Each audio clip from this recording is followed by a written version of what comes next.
Okay, this is Casey Vach from Inside Lacrosse here with Jamie Munro, the founder and CEO of 3D Lacrosse, and we're here at Niagara-on-the-Lake in Ontario, Canada. This is the fourth day of 3D's Box Immersion Camp, the second annual camp. Jamie, tell us a little bit about this camp and what it does for the players who participate. Well, everybody knows that box lacrosse puts you in tight spaces because of the boards, and probably more importantly because of the small nets. All play happens so in close and so tight.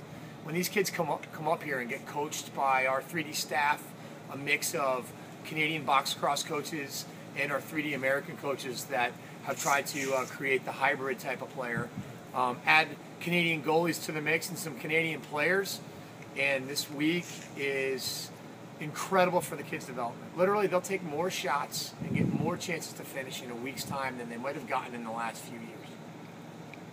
And talk about the progression that you see over the course of the 4 days. Dave Jenkins, the director of the program, was saying that that's one thing that stood out to him even on the second and third day was how quick the kids were picking it up. Well, the thing is, these American kids are very skilled, they're very athletic, they've got good lacrosse IQ, but they play a game that's a one-on-one game, and it tends to, at the younger levels, have a lot of standing around. So when you play box, you're going to have to A, learn how to finish on the goalies, B, it's a cutting and picking game. So now they got to learn how to play together and cut the middle and recycle. And C, it's a feeding game. Because of all the cutting and picking, every player is a feeder and a dodger at the same time.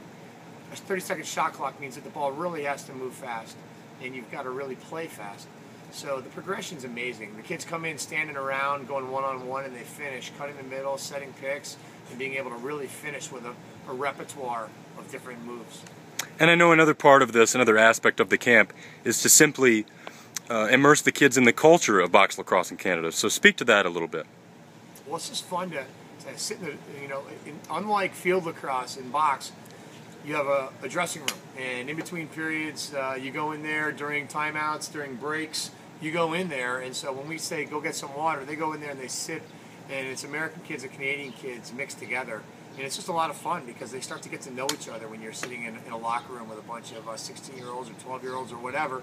They get to know each other really well.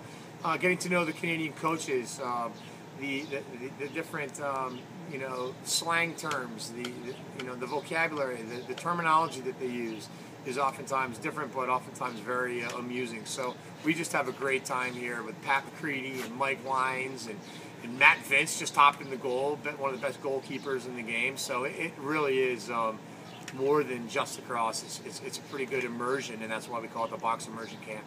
Awesome. Thank you, Jamie. Thank you.